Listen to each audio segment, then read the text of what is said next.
Well, good morning, everybody. Hey there. Hey there. Hey, well, I don't Good think we've morning. done hey there yet. That's a new one. Yeah. Good morning. Yeah. Heidi ho there, friends. Heidi ho, neighbor. Yeah. It was the Wilson. Oakley dokley.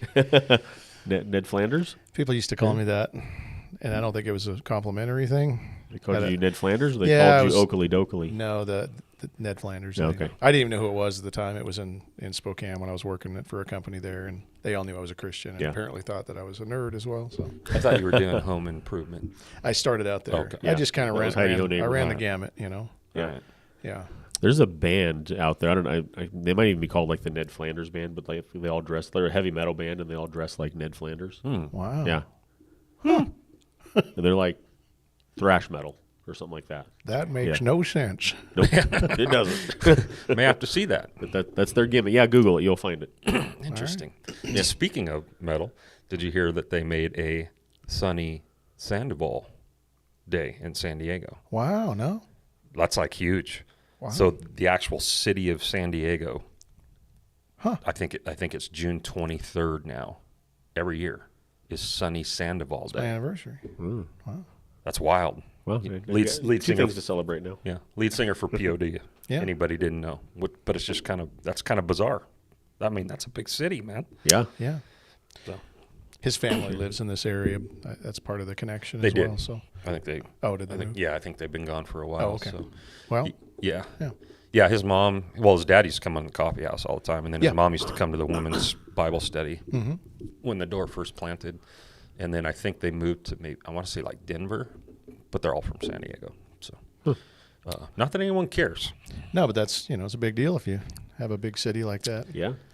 I It's thought not that enough was of- wild when I heard that. I was just kind of like, I'm pretty sure I'm never going to have a Brent Maxwell Day in any town. you might have one in Yeah. Lapine. Yeah, David and I will declare a Brent Maxwell Day. Okay. I'm down with that. Thank Yeah. you. Yeah. What day would you like it to be? Right now, this is good. All right. Today is, Yeah, June 29th. we hereby declare today is Brent Yeah. Maxwell Day, Boom, Sweet. done. June 29th. What you bind on earth 2023. will be bound in heaven. What you loose on, what? All I know is it's about time. I mean, What are the Brent You've the earned it, festivities Brent. of Brent Maxwell Day? Like what do we do now? Wear Crocs. we can do like Festivus, feats of strength. Yeah. We can Well, that like one's kind of already taken, but we can like strain our back. Yeah, wear Crocs and hurt your back. sneeze and hurt your can back. walk. Yeah. Okay. I've been on a decent run. I don't want to blow it or anything, but the last time I hurt my back was when we went to Arizona for Jordan's graduation last December. That's pretty good. You're on a Yeah, roll. that's a good run. Yeah. Hopefully we didn't just jinx it right now. Yeah, Yeah. new record. Anywho, Yeah. Anywho. Yeah. let's We could go jump. somewhere where there's elevators and just get in and out of the elevator. Yeah. Yeah. You could. In, out, in, out, in, Yeah. out. Okay. Teach strangers lessons. This day's Anyway, this day's turning into something I'm not enjoying. This is a rad day. I'm liking it more and more. This might be my favorite holiday Yeah. going forward. I got a problem with you people. Yeah. It's not make fun of Brent Day. It's honor, well, That's- of course. That's kind of an honoring thing. sort of, yeah. Anywho, let's Anywho. jump in. Let's to jump what in. we're talking about. All right. Well, So June is kind of like wedding month, and all three of us got married at different points in June, about a week apart from each other, I think. What So day is yours? June, Anniversary. June 21st. Okay. So last week. June 21st? Yeah. I'm the 23rd, and you're the 30th. Yeah.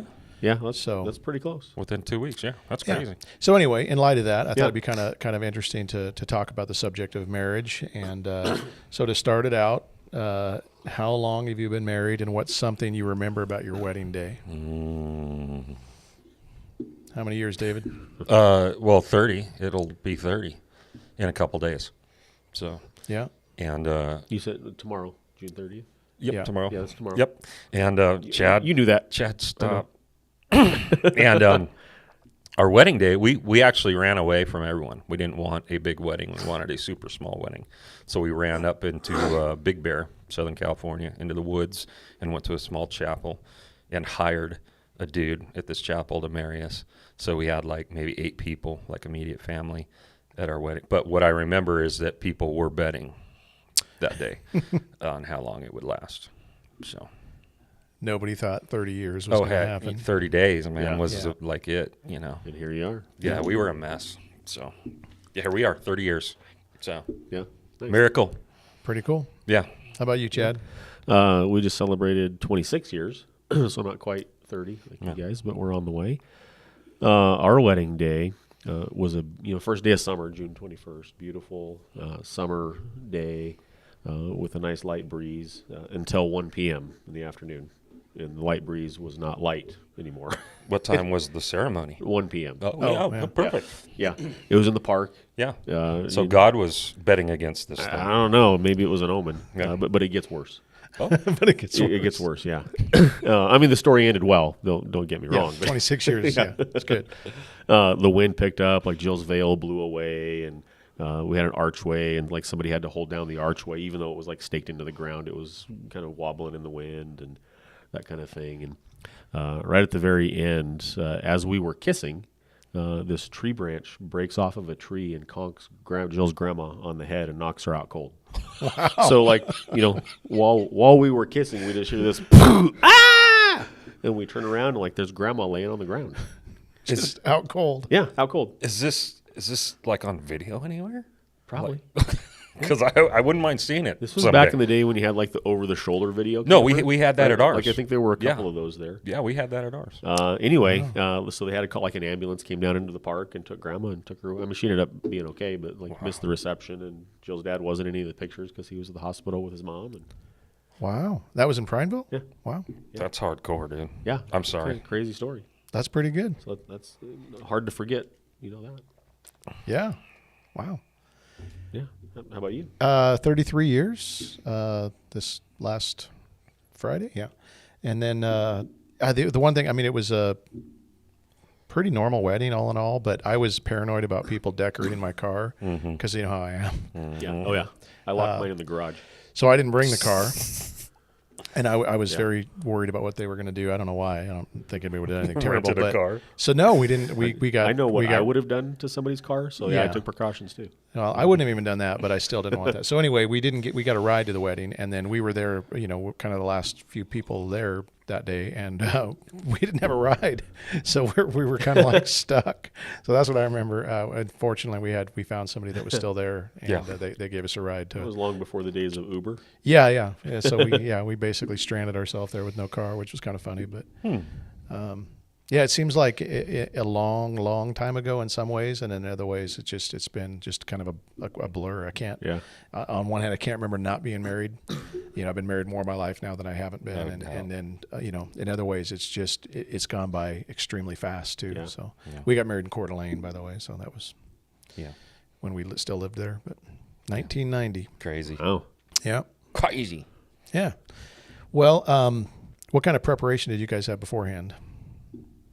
Just the normal kind of stuff, or Yeah, we had dated for like 2 years. We met when we were like super young, and then when we thought we were going to take a run at this thing, like an official run at this thing, we were seeing a psychologist, just some lady that the college recommended, over just our total dysfunction in dating, and then it turned into like premarital counseling and turned into her going like, you guys are stupid. Like, you guys should not be together or do this.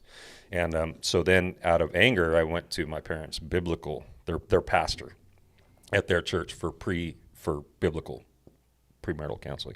And he said the same thing. He like went through some stuff and was like, yeah, this is stupid. don't do this. Don't do this. Like, it doesn't make any sense.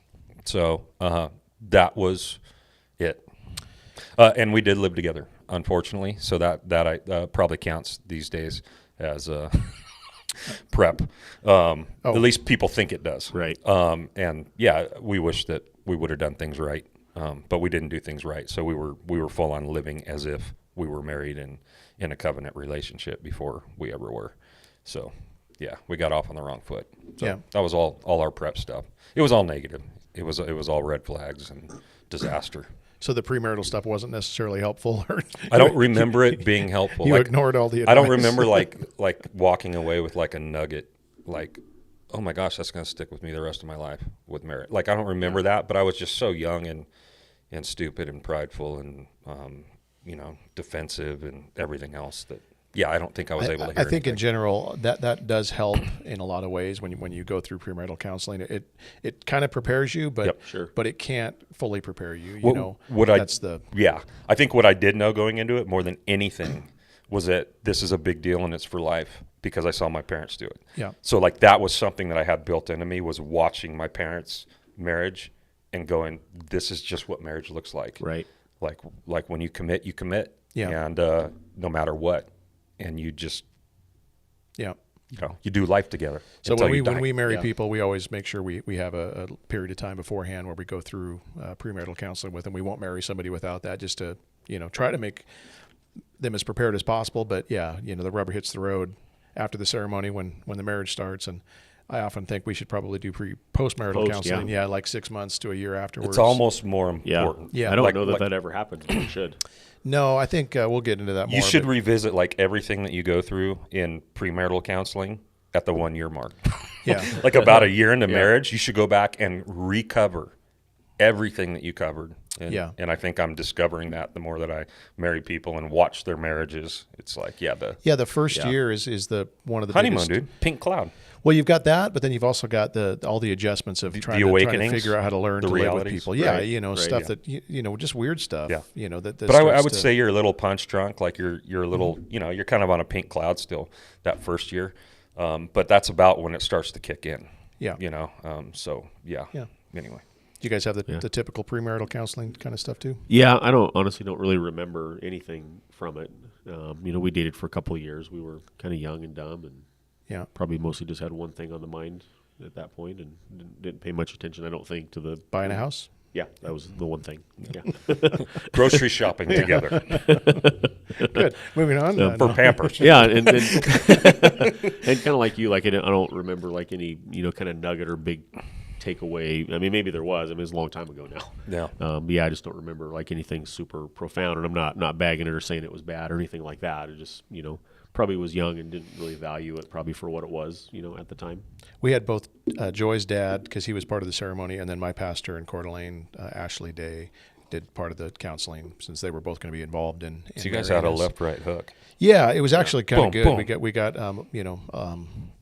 good stuff from both of them, and I just the one thing I do remember that was kind of shocking to me is that we took some kind of a personality or a Myers-Briggs. Myers-Briggs. Yeah, I was going to say Briggs and Stratton. That's a No, lawnmower. it's something different. Yeah. Anyway, one of those tests, and I came off the charts on anger. I didn't think of myself as angry. And my pastor was like, "Brent, you got an anger problem?" And I'm like, "I don't think so. You jerk." No, I'm just kidding. Anyway, but it's been neat to see that the Lord work on that. But yeah, it was helpful in a lot of ways. But it doesn't necessarily solve everything that comes up. I think Right. there's still work to do after that. But what about unrealistic expectations or just kind of false things people believe about marriage that you wish more people knew? I feel like I understood like some of the ugly stuff before I got into it. like we lived together and our relationship was horrible. Like it was volatile and like it was already so ugly and so messy and so like fragile that I there wasn't a lot of surprises Yeah. when that continued to rear its head. Yeah. It was just like, oh, this is just more of like we got like we know how to do this, Right.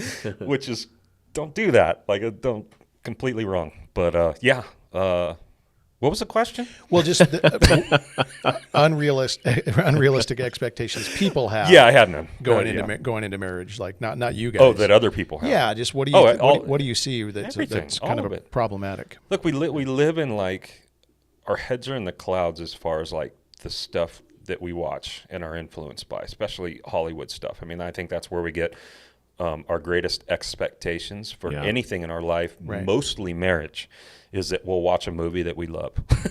And we'll just assume that somehow we're going to take part in some of what we see there. And it's not true. Right. It's just not true. Yeah, I was thinking like the soulmate thing. Right. This Yeah. idea that you've got You'll that be one complete. that one person Oh, out sure. there that is the yin to your yang, and when you find them, Yeah. everything's going to come together. Yeah. And you have that mindset, so you're thinking, okay, this is it. For sure. And then when it doesn't happen, you think, oh, that wasn't it, but the Sure. next one will be.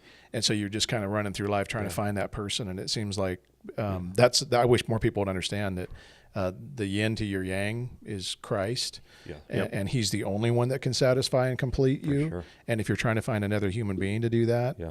I mean, it's a ridiculous idea. Yeah. And the pressure that puts on somebody. I mean, can you imagine having to complete somebody? Right. Or be the one that solves all their problems and makes them feel whole? I mean, I can't even do that for myself. Why would I be able to do that for somebody else? So Yeah, I think on that note, finding someone that, like you're saying, soulmate, it's someone that you have a lot of things in common with is another misconception. Like, so we have all these things in common. Right. Therefore, it's going to equal success. And that simply doesn't work. And it doesn't mean that the opposite works either. I'm going to find someone who's not like me, and then we're going to complete each other, and that's going to not necessarily, maybe, Right. but like there's no formula or pattern to how much you have in common or don't when it comes to successful marriage. But that's another misconception too. Often with people is your identity's wrapped up in this common thing. I mean, let's just face it, kids is one of the biggest ones. People get married, they have kids. There's their common ground, right? So they can come together while they're co-parenting these kids and raising these kids, and then the kids are gone, and now we're seeing half-time divorces like all over the place, where once the kids leave the house, they just split. Like they're like, okay, well, our common ground is gone. So Yeah. So I think that's a misconception too, or just a misplacement of identity, or Right. that which makes your marriage strong. Right. It doesn't necessarily. So Yeah. Well, I think there's a misconception too, even just about what love is, right? we tend to, because of Hollywood, you Yep. know, we think that, love is a feeling. sure. And feelings come and go. They ebb and flow. They're up, they're down.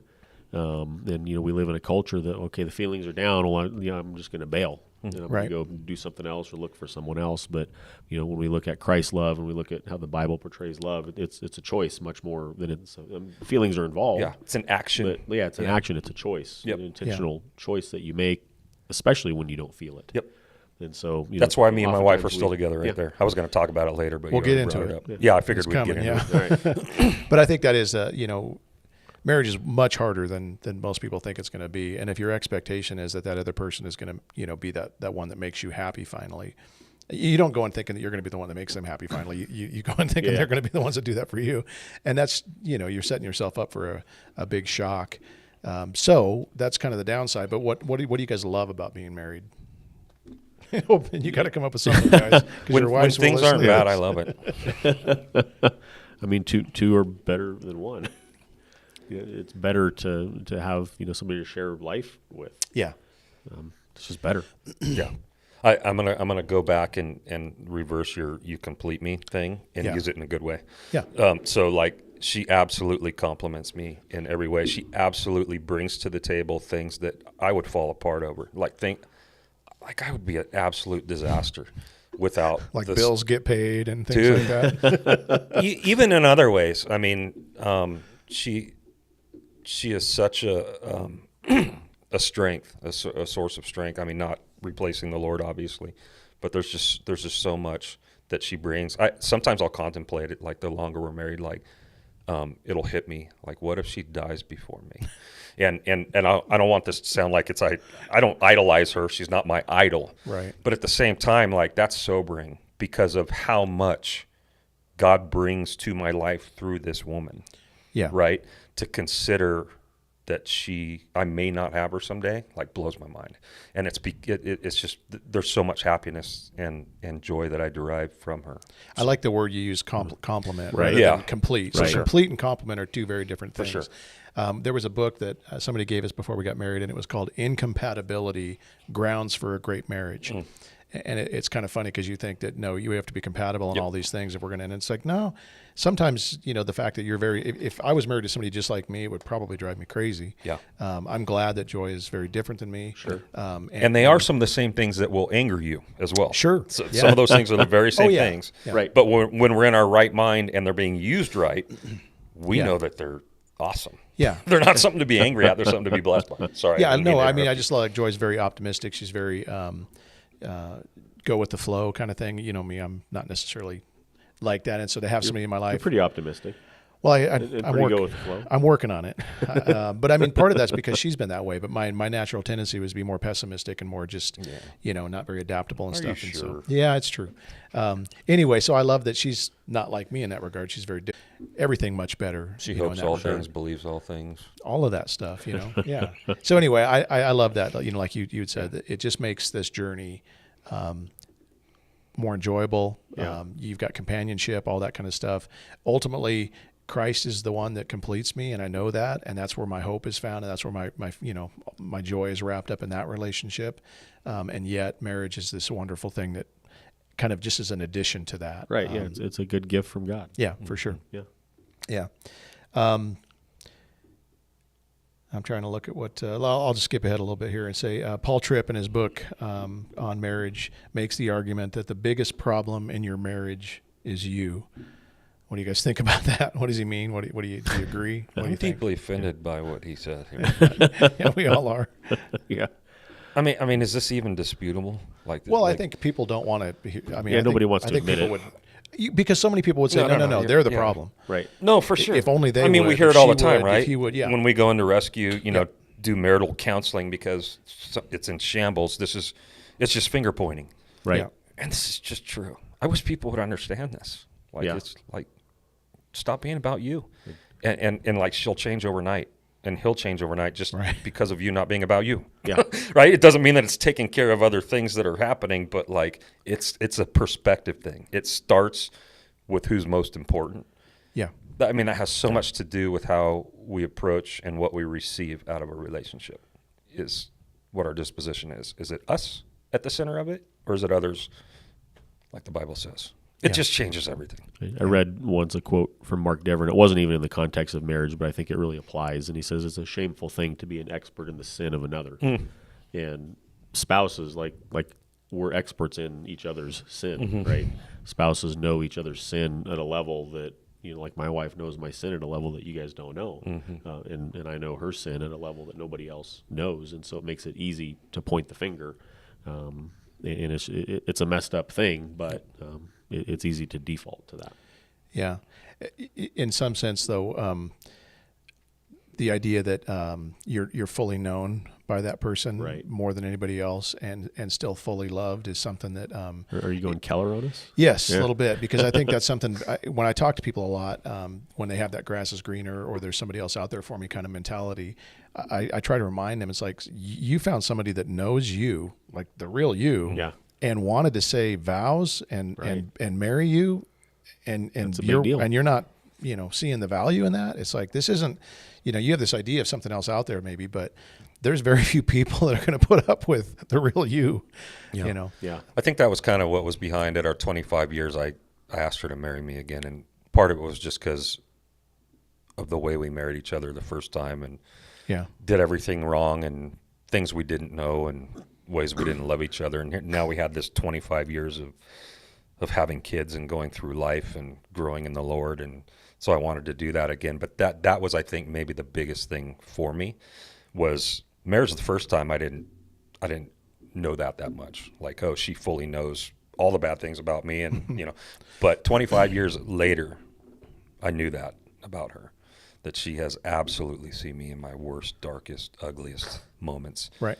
And she still accepts me and receives me And wants to loves be me. married to you. Right. And so that's kind of why we went back to vows at the 25. Yeah. That's not a thing. We to were take- both telling each other, you know what?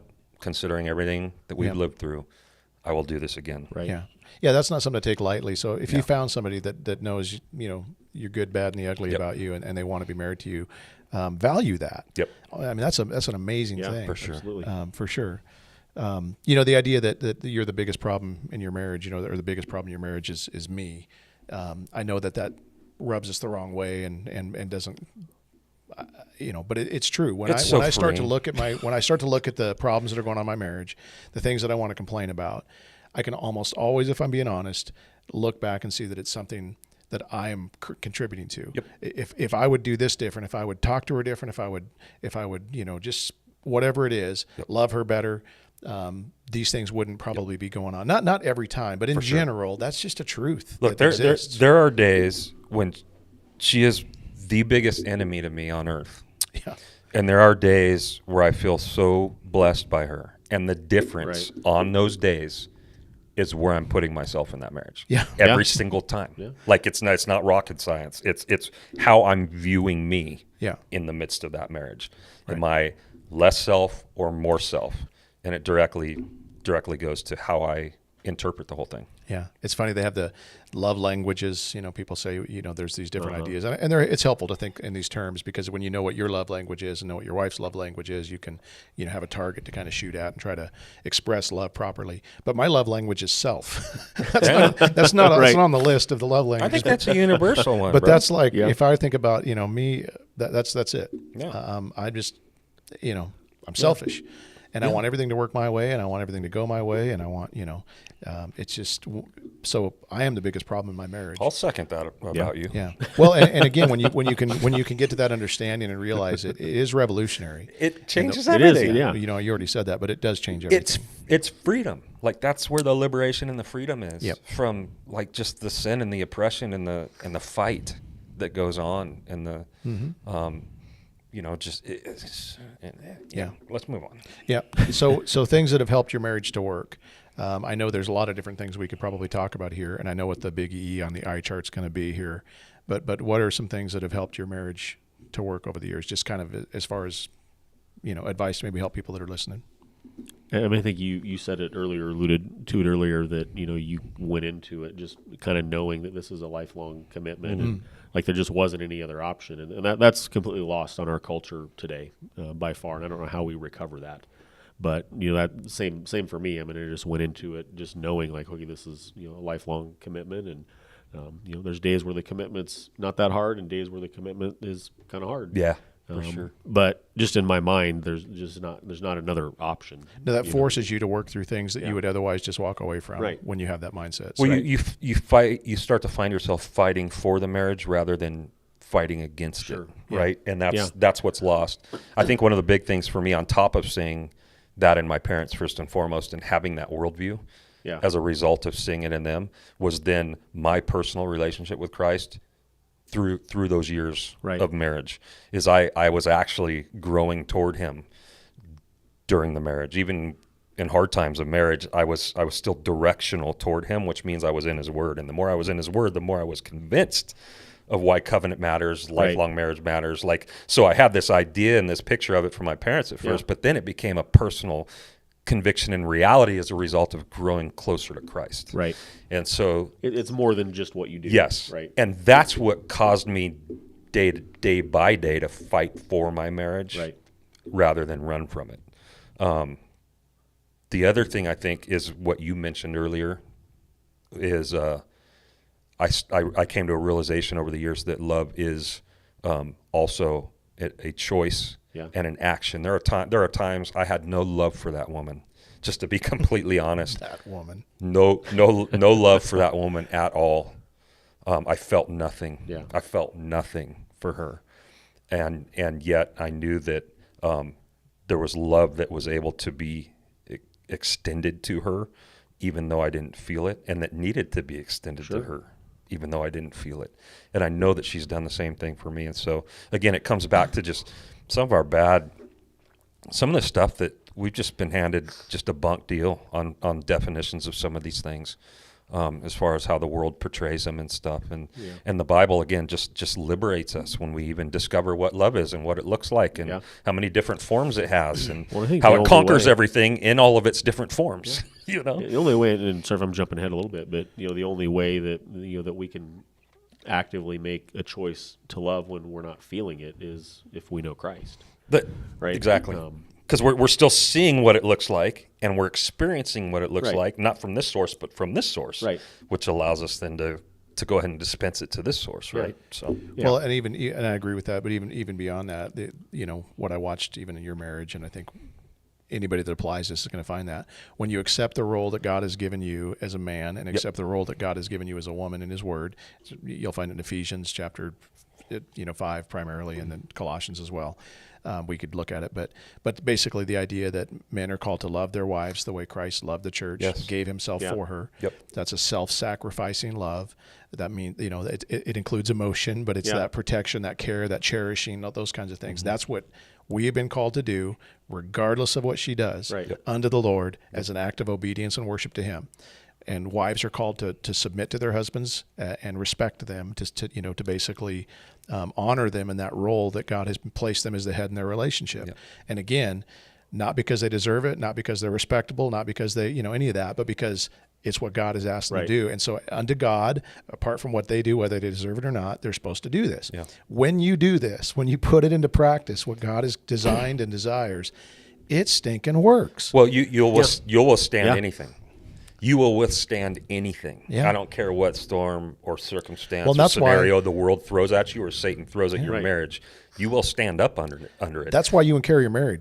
no, I just, yeah. I've seen it. It's I've horrible. had. It's easier to see it in another relationship than your own sometimes. But I've literally had front row seats to your marriage for over 20 years now. You have seen the worst. Well, I saw what it was, Yeah. and I see what it is now. Yeah. And there came a point where I watched something shift, a dramatic shift in both of you, where you just said, you know what? I'm going to start doing what God has asked me Yeah. to do unto Him. Yes. Yeah. Period. Yes. And it revolutionized Yes. your marriage. It doesn't mean your marriage is perfect now. I know No. it's still, it still has its struggles, but it's like, oh my goodness, Yeah. it works. Yeah. And it's just something people don't pay attention to. I don't know Right. what the bulk of like the premarital counseling is spent on for you guys when you do it, but mine is literally with them in the same room, dealing with each of them and emphasizing their ongoing relationship to God. That's it. We can sit and we can Right. do tests and we can try to speculate on how they're going to get along and share the same bathroom and one sink and one toilet and you know what I mean, one dog, whatever. But like nothing, in my opinion, should be emphasized and focused on more than their continuing commitment to growing this way. Right. Rather than trying to figure out this one. If you're growing this way, it's just going to snap into place, man. Right. It clicks. And so this has got to be everything. And I think there was a point when me and my wife had an epiphany. It Yeah. might have been separate, might have been around the same time where that clicked. Yeah. And we went, oh my gosh, like we've been putting the wrong thing first, and that's part of our frustration and our failure, right? Our depression, our unhappiness. Like this is the thing, right? This is the source of happiness, identity. And then I actually have something to offer somebody. Right. Well, and then the yeah. amazing thing is you get into this cycle. So when you're loving your wife the way God has asked you to, it's going to be easy for her to submit to your authority. And when she submits to you and shows respect to you, it's going to be easier for you to love her. Right. And you get into this good cycle of Right. like, okay, So this is clicking. Yes. But Yeah. then there's the So negative one's cycle. not dependent on the other. Nope. So she doesn't do her role well depending on if I'm doing my role well and vice versa. Yeah. Exactly. But if I am doing my role well, it's going to make it easier for her to put her, her If- foot on the yeah. gas. Seriously, if you want your Yeah. marriage to be, do what God's asked, and then also if you want your wife to respect you, try to be as Try to be respectable. respectable. Sure. Be as respectable as you possibly can. Sure. If you want, wives, if you want your husbands to love you, be as lovable as you can. Sure. And make their job easier. That's But what I watch so many marriages do is they get into this negative cycle of, well, he's not loving me, so I'm not showing him any respect. For sure. And then the guy's like, well, she doesn't show me any respect, Right. so I'm just going to, Yeah. So, I'm they're cutting out both the love. in a continuous state of disobedience. Yeah. To So the as much word. as they Yeah. feed each other positively, they also feed each other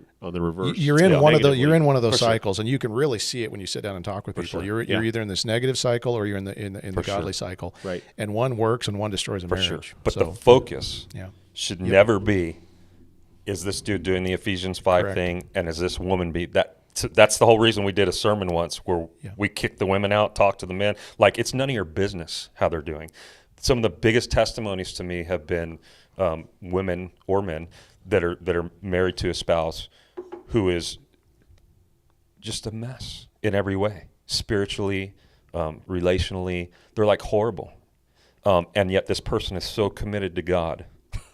Yeah. That there's just gospel pouring out of them, Yeah. regardless and that's where the money's at. I mean, that's really where this thing happens, and where the good stuff happens too. Yeah. Yeah. And then if you take that, so if you remove all of what we just talked about from the equation, I mean, marriage is just generally good for people and good for society, and I think God designed it to be that way.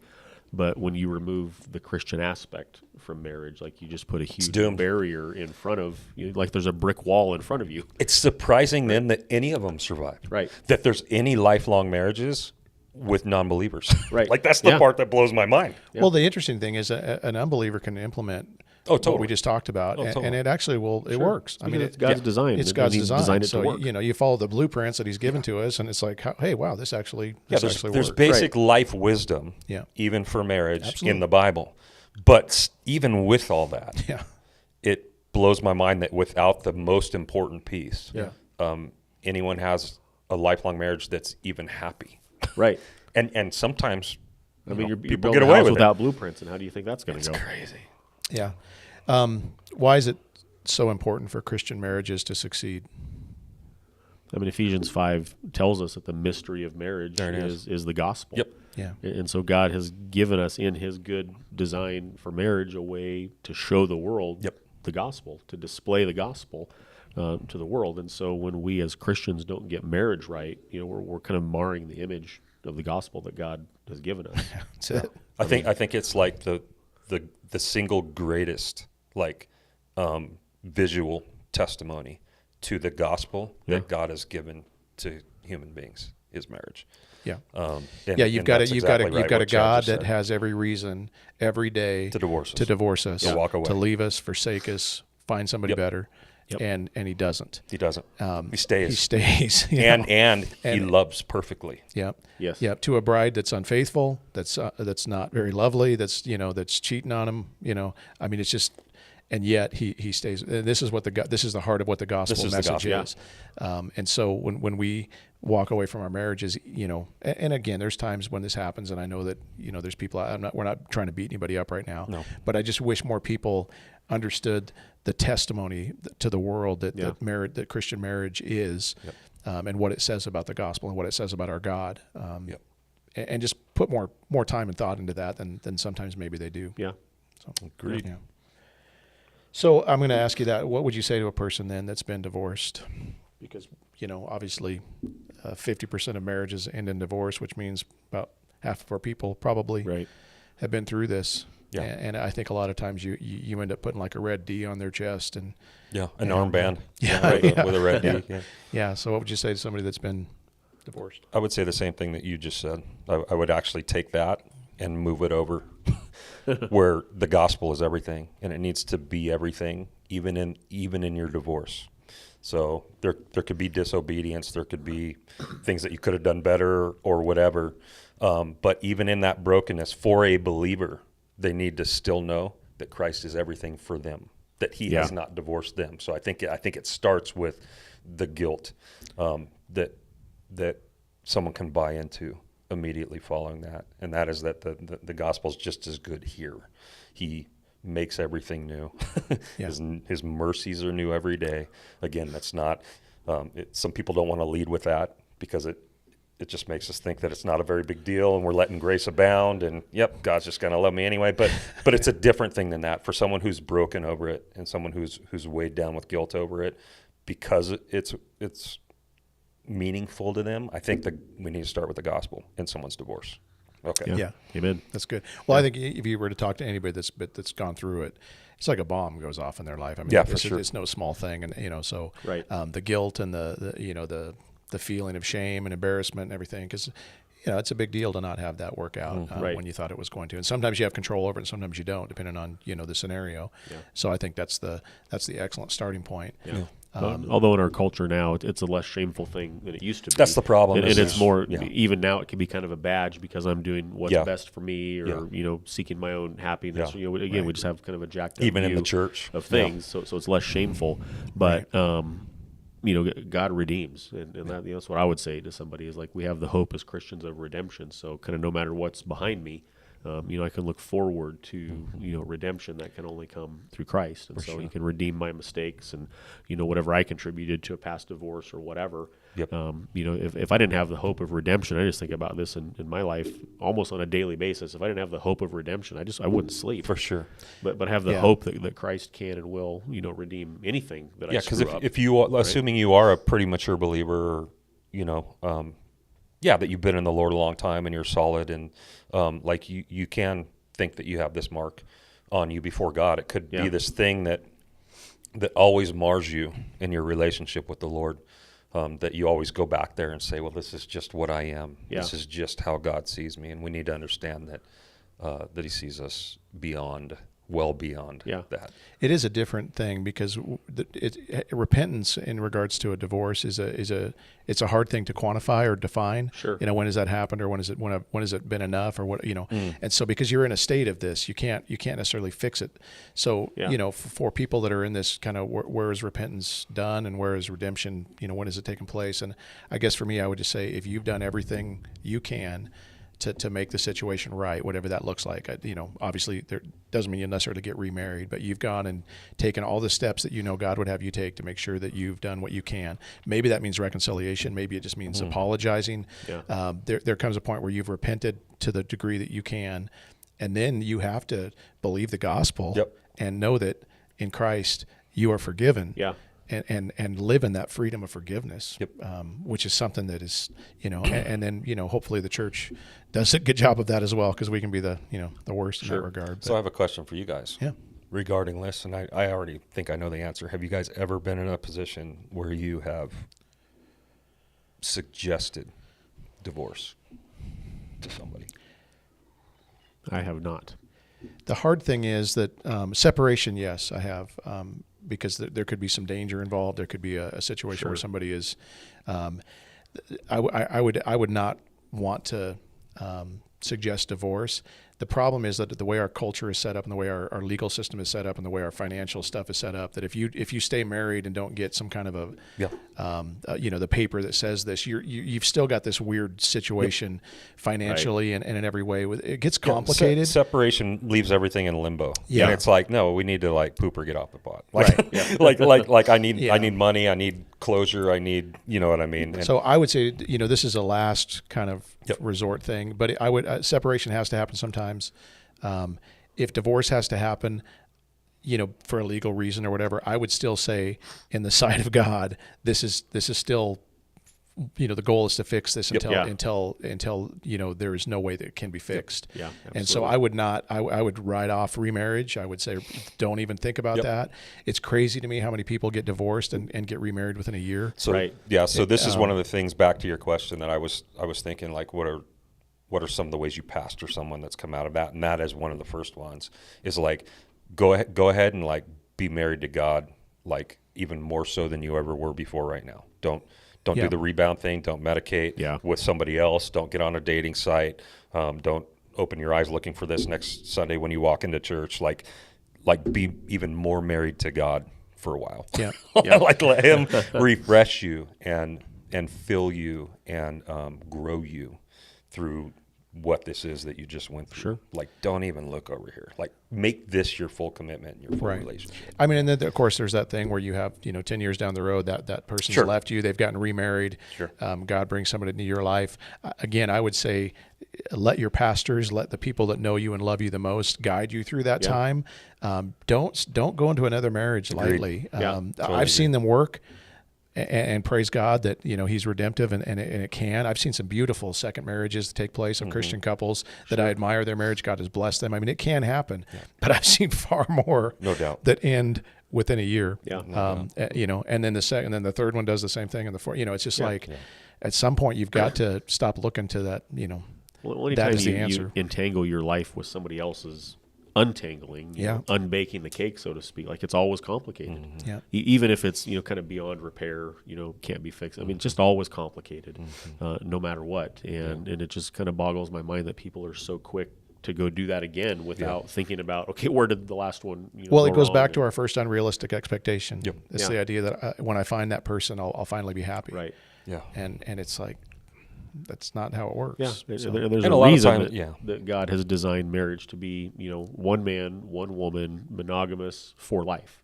Right. God didn't design marriages to be untangled, or He didn't design lives to be intertwined The apart. two from become covenant. one in flesh is a real thing, and that and what God has brought together, and you can't tear that apart cleanly. Right. And you talk to anybody that's been through it, and they will tell you this, that they will be the first ones to say, no, you're gonna, it is a tear. It's a tear, no matter and what. Yep. Yeah. And it's tough. So, make every effort is, I guess, what I would say. And I think we would all say before you just pack it in and run off. I do the same thing. I've never told anyone to divorce. I can't even think of a situation, even the worst situations, where I would tell somebody to. But we have, when they're bad enough, said you need to get out of the house. Yeah. There needs to be separation. There needs to be counseling. There needs to be plans put in place to try to reconcile this and move in a direction. The problem is, and I think you started to hit on it, is separation is nothing anymore. It used to actually be a time where you could refresh, you could adjust, and you could come back and reconcile. Now it's just a stepping stone to divorce. It's almost like practice. It's pre-divorce. It's practice for living without this person. Yeah. Well, when you're living in this Yeah. volatile situation and now you get to where you can breathe and have peace, Yeah. that's way better. Yeah. For a time. Well, if you figure it know, out, if you find that it's working, it's like, oh gosh, Yeah. I Yeah, can do this. I can do this. I Yeah. can Yeah. do this. Yeah. Yeah. Yeah. And then you just kind of, keep going from there. Yeah. But, so let's talk a little bit about singleness, because I think this is something that, exists in the church and people don't know exactly what to do with this. I think a lot of single people feel, like they're cursed, or that maybe, Sure. God doesn't have anybody for them. Mm-hmm. And they have this mindset that it's, not the greatest place to be. But maybe what would you say to them? Same thing. Yeah. Be married to the body of Right. Christ, grow closer to God. Like Right. Find your fulfillment in Christ. Exactly. Same thing. Easier said than done. But, No, total. I can't even imagine. Like I'm not like Paul. I couldn't do what Paul did when he says that in Corinthians. Like I'm a guy that needed to be married, and I still need to be married. Yeah. But so isn't it true that even if something were to happen, God forbid, but would God's grace be sufficient? And the answer is yes. I would hope when, so, when yeah. we when I we would put our hope when so. we put our Yeah. faith and trust in Him, Yes. it is. So Yeah. are you wired to be single? Maybe not everybody is, but I know God can sustain us through Sure. those times. And there is no, again, if your expectation is that I'm going to be my fulfillment, my satisfaction is going to be found in my relationship with God, not in Exactly. somebody else. Right. If you can settle that, which again is just as true for the married person. Correct. Right. It's the Yes. same formula It in is. both, whether Yeah. you're single or married. It has to be our identity anchored In Christ. in the work of Christ, in order for happiness to be there. Right. So I can be just as unhappy married as that dude is unhappy single if we're not going to the source of our happiness. Well, and right? again, I would just say there's people that are single that or keep thinking they got to find that person, Yep. and then they get into that relationship, and most of the time, it's especially if you've been single for a long time, that's really hard to Totally. bring two lives Yeah, together. totally. And it's not all it's cracked up to be. You realize pretty quickly, like, okay, this was not what I was thinking. Yeah. And so, if you can be content and single, Paul would say that's a pretty good place to be. And Yeah. in some ways, you're less tangled up in having to worry about somebody else. And For sure. and if you can pour into the church and ministry and find fulfillment in that, Yep.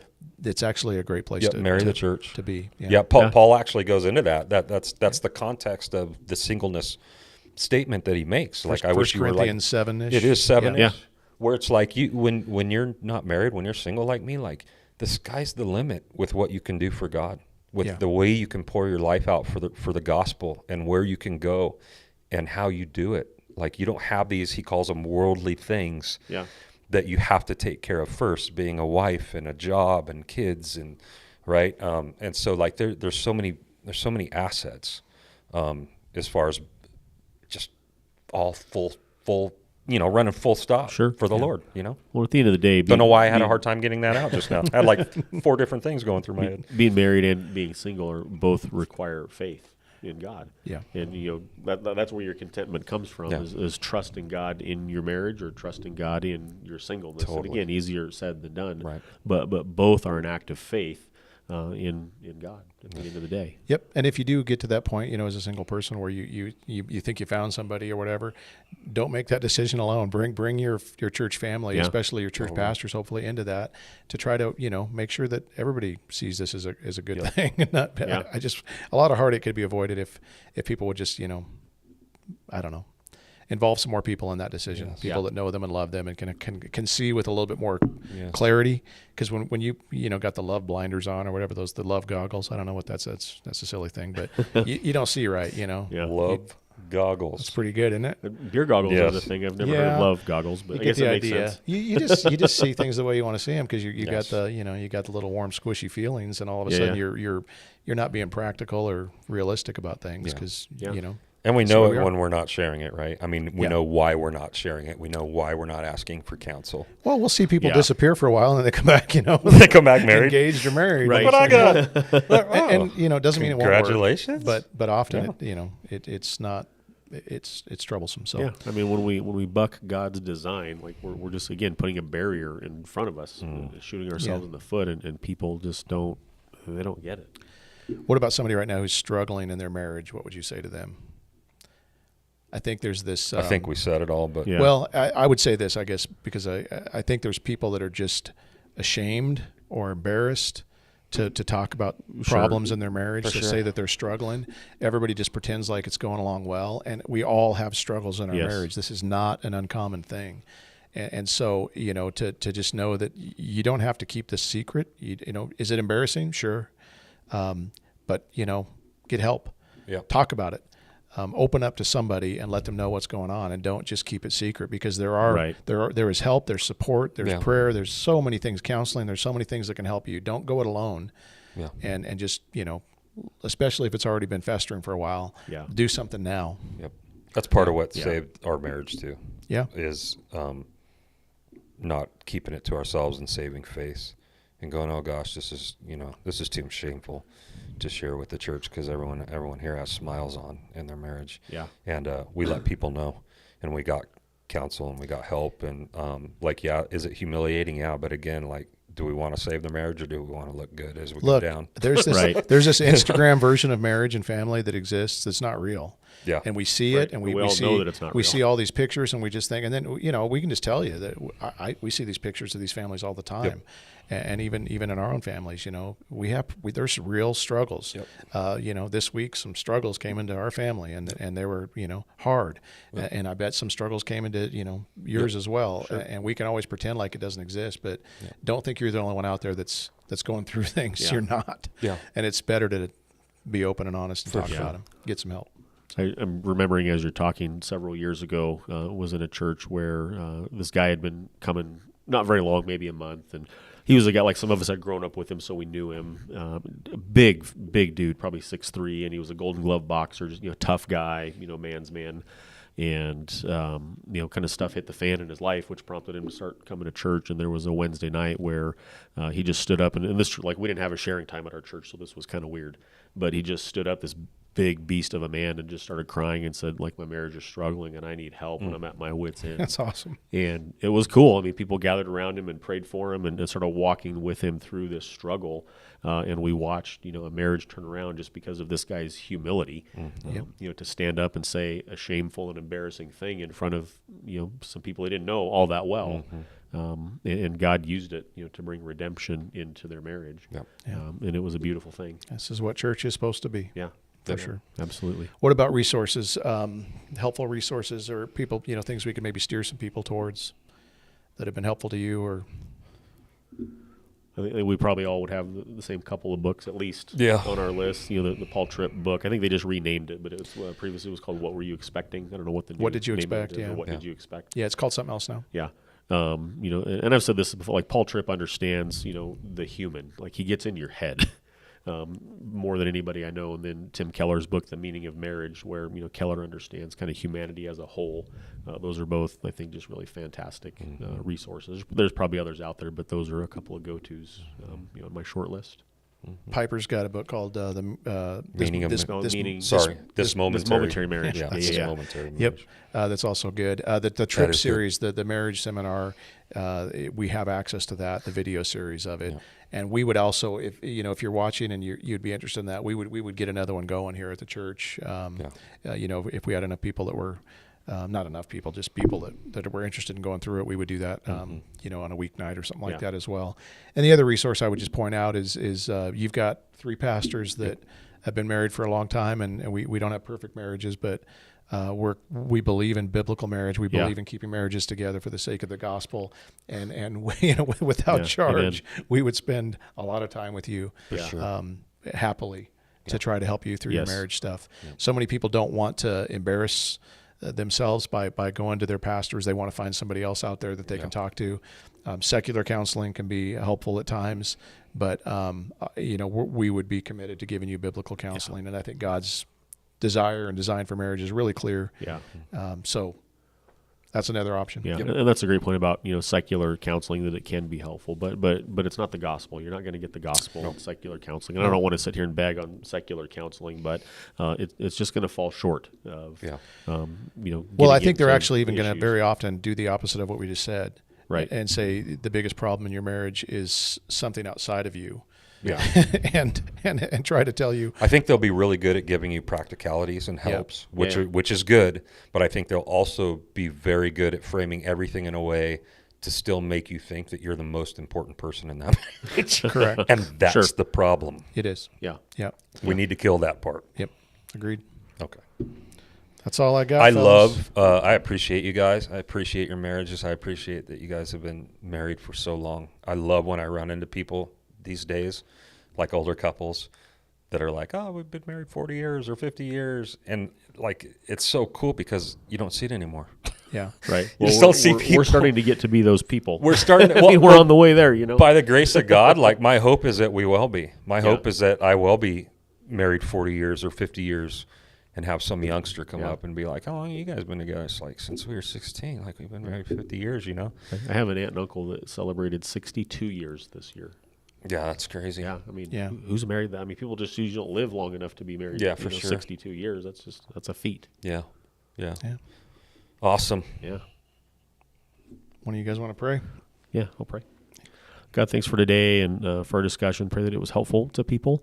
Pray that you would just help all of us as believers who belong to you, that you would help us to display within our marriages the truth of the gospel to a watching world. Pray that you would help us as husbands to love our wives. Pray that you would help our wives to respect their husbands. And that as we do those things, that we would say something to the people around us about who you are and what you've done for us. And I do pray for those that might be out there that are struggling in significant ways, that they would be able to get the support that they need through their church. And I just pray that you would help us always just to have a more accurate display of who you are in our marriages. And we ask it in Christ's name. Amen. Amen. See you next week.